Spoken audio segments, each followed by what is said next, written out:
The first thing we're going to look at is IEP goal writing, and then we'll look at how the Common Core state standards apply to IEPs and goals, and how state assessments relate to all of these pieces.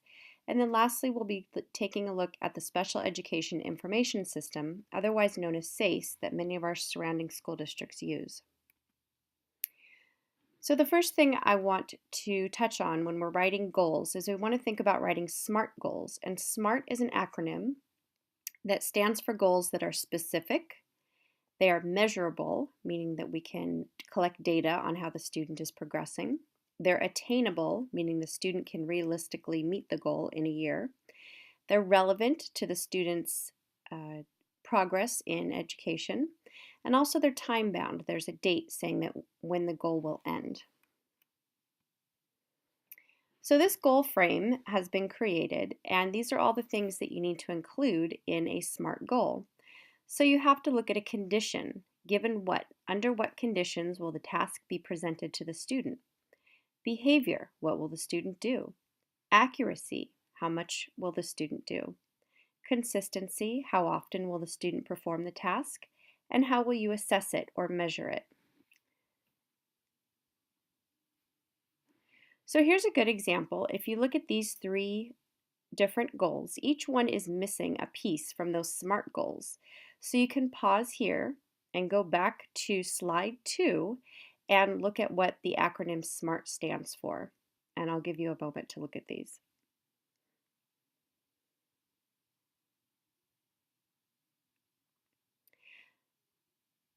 So in the first goal, we're missing a measurement. We don't know how Kyle's reading fluency progress will be measured. In the second one, it isn't specific enough. This student is being asked to do many different things in this goal, such as purchasing many different items and also doing it without assistance. And lastly, we are missing a date that's not time-bound. We don't know when Daniel is going to be expected to accomplish these.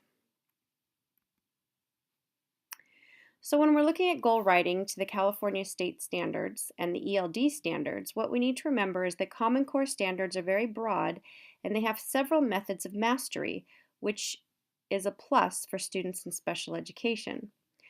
The most important thing to remember when you're working with Common Core standards and English language development standards is it's important to use the statement "in order to" before you list the Common Core goal or ELD standard. And scaffolding is the key. And we're going to work on this a lot in class. But remember that "in order to" statement, that's how you can integrate Common Core standards into your IEP goals. It's also important to remember that if you do have a second language learner, they must have an ELD goal within their IEP. These are some good resources for you to have, and I'll post this PowerPoint separately so that you can just click on the links. The California state standards are the first link. The second are the California ELD standards. And the third are the Common Core connector standards, which we'll talk about a bit more in class, but these are the standards for students that take the alternative assessment. So these would only be students in moderate to severe settings. I also recommend you download the Common Core app. It looks just like the little icon there, and it's free, and it's a very organized, clear way to look at all the Common Core standards. So basically what we're looking at when we're looking at aligning goals for our students with Common Core standards, we want to look at the general education curriculum, which is the Common Core. We want to look at the instruction and the skills that the students need to be taught to reach those goals. And then we want to consider the assessment that they're going to be taking. When all those pieces are considered in an IEP goal, it's considered to have educational alignment. Next, we're going to be looking at the Special Education Information System. If you're very familiar with SAIS and you're currently working in SAIS as an intern, then you can skip this portion of the video, and you can also skip the SAIS videos that are posted online. SAIS is a centralized IEP and student record system, so it's shared between districts. So when a student moves district to district, the student's IEP and records go with him. It reduces repetitive data entry. Everything repopulates itself in the student's new IEP. There's not a lot of typing involved for you as the teacher. There are goal banks, and I'm going to show you those in class, and we'll talk about them in detail. And also it assists in case misreporting, which is data that your school district has to report to the state.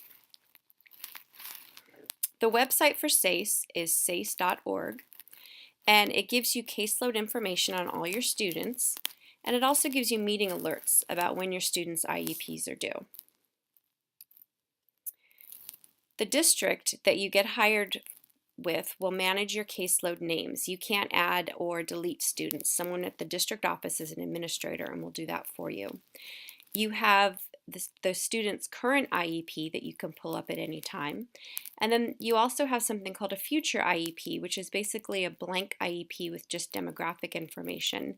So when you go to write their next IEP, you would use the future IEP button. And then there's an affirm and a test feature for after you've held the meeting and everyone has signed the IEP.